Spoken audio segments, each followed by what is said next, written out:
So how many of you actually understand the inner workings of the royal family? I know a lot of you have asked me to do this video, so I'm going to be looking into the royal family finances, because I don't know about you, but I'm sure that you have seen, especially on social media, about how they take from the taxpayers, that they're sitting on billions and they should be giving back to the people. And I've seen this myself as well. So we're going to get into looking at all of these and breaking down the actual truth of what is really going on. Are they sitting on millions? And are they taking from the taxpayer? So I'm going to get into all of that in this video. So if you're wanting the truth, if you're sick of seeing the complete disinformation and misinformation put out online, then this could be the channel for you. I take what has been said, I break it down, giving you truth with actual facts and evidence. Let's get into some bite-sized tea. Yeah, I am, like you guys, sick and tired of seeing the rubbish on social media and the mainstream media about the royal family and their finances. So are they sitting on billions? Well, I think before we get into all of that, I think the important thing is to understand the Crown Estate and what that actually is. So the Crown Estate is not the King's private property. So where you and I might own a home, they do not own the Crown Estate. They are not able to sell it, move funds around. They're not able to do anything with it. What it actually is, because I think that is the biggest misunderstanding, which is where I see a lot of them at social media posts. But the Crown Estate is a large property portfolio that includes land, commercial property, parts of Regent Street, rural land, and even parts of the seabed around the UK.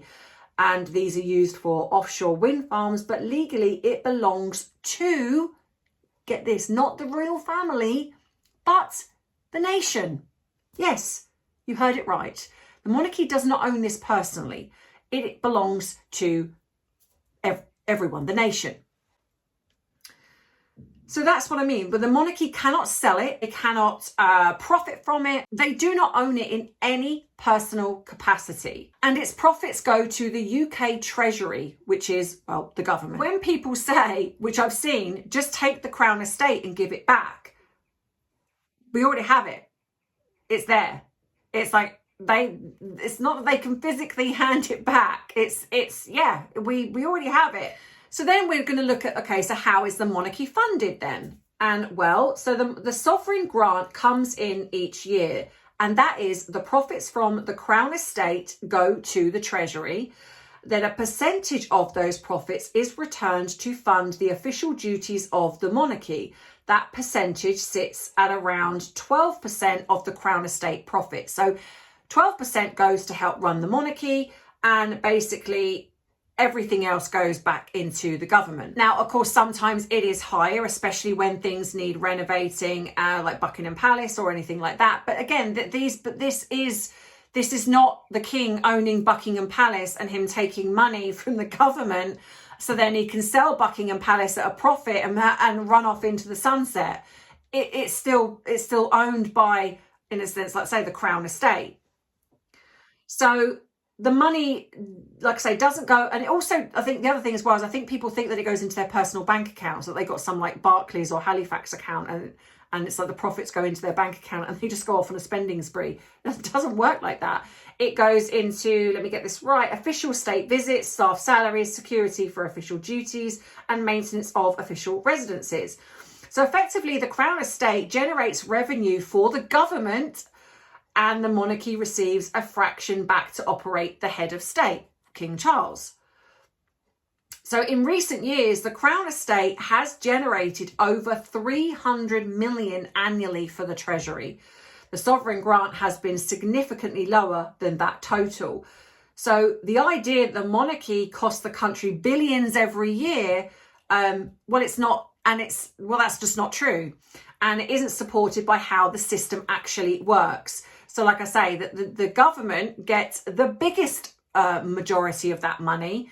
And given the fact that, well, we are not particularly happy with our government right now and how they are operating, that shows you that even if you were, which I'm going to be getting to in the next video, talking about abolish the monarchy, that then you're left with in a sense, the government having the entirety of the money, and then they can do with that what they will. So, but I'll be getting into that in another video. Right, so the other thing, do taxpayers fund the royal family? And now this is the other thing that I feel gets incredibly misrepresented, and we see it all of the time, especially on social media. But here's the truth, and this is how it works. And I'm going to give you a little bit of a comparison, because I know that a lot of my audience are also American. So you have the Crown. Now I'm going to make sure that I try and get this right, so I don't get pulled apart on social media. So you have the Crown estate, which generates a profit. That profit goes, which is about 300 to 400 million a year in profit, and that goes into the Treasury, which is the government, which I've just explained. Now, the taxpayer aspect comes into, because everyone pays taxes. So when you look at the taxes, so you pay taxes on, I pay tax, you pay tax, everyone pays tax, and that also goes into the Treasury. So you then think of it almost like this melting pot. So you've got the profits that have gone into the Treasury, and you've got all of the tax from every single person that works and pays taxes in the UK. Now, that also gets all put together. Now, when you then look at that, a percentage of that money then gets taken out to fund the royal family, which is, like I say, is around 12%. When you break that down, it works out to be about £1.29 per person. So it's not that people are having £1.29 a year taken out of their taxes and put into King Charles's personal bank account. It is nothing like that. It's your tax is going to the Treasury to help fund, and that's, you know, your taxes help pay, you know, national health insurance. It's like, you know, everything that we know that our taxes pay for. So then a tiny percentage of that that money in that pot goes towards funding the head of state, the royal family.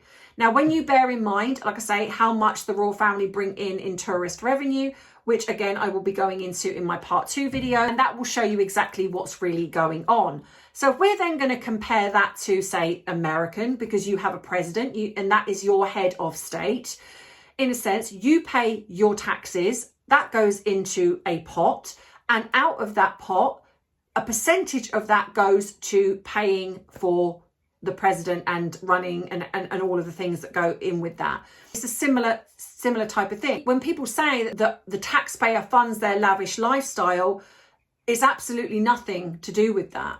It actually goes towards your taxes. That £1.29 is part of the Treasury, which then goes to fund the staff, the buildings, like I say, everything, the land, everything that to maintain the Crown estate goes from that money. So, and which then, like I say, it works out to be about £1.29 per person per year, which is 11 pence a month, 3 pence a week. Like I say, you can't even get a cup of coffee for that. Now, it says, you know, why does this system exist? The current financial arrangement dates back to 1760, when George III agreed to surrender Crown estate revenue to Parliament in exchange for a fixed payment from the government. And so that arrangement has now evolved into what we have now, which is the sovereign grant. So like I say, this is history. This has been going on for years. So in a sense, historically, the monarch gave up their access to the Crown estate revenue, and in return, the state helps fund the monarchy and keep it in place. This is a trade-off that, well, has been modernised over time. So just to round up, just to cap this off, the Crown estate does not belong personally to King Charles, the monarchy. Its profits already go to the Treasury. The taxpayer is £1.29 per year, but again, that's also, you know, it's going to, the tax is going to the government, and that small percentage is coming out to help run the monarchy. The monarchy receives a percentage back to fund official duties. The system is designed so that the estate generates more for the government than the sovereign grant costs. And that doesn't mean that everyone has to support the monarchy. Of course they don't. You can still, after all of this, you can still choose to not support the monarchy and still believe that we would be better off. But I'm going to talk about that in the next video. So if you're interested in that, and this is where the conversation gets a bit bigger in talking about the monarchy and its role, whether abolishing it is actually going to be better for the country or not, then, well, stick around for part 2 and like this video and subscribe so you don't miss future uploads. That being said, I hope you have a great week, whatever you're doing, and I'll see you in the next one. And as always, take care. Bye-bye.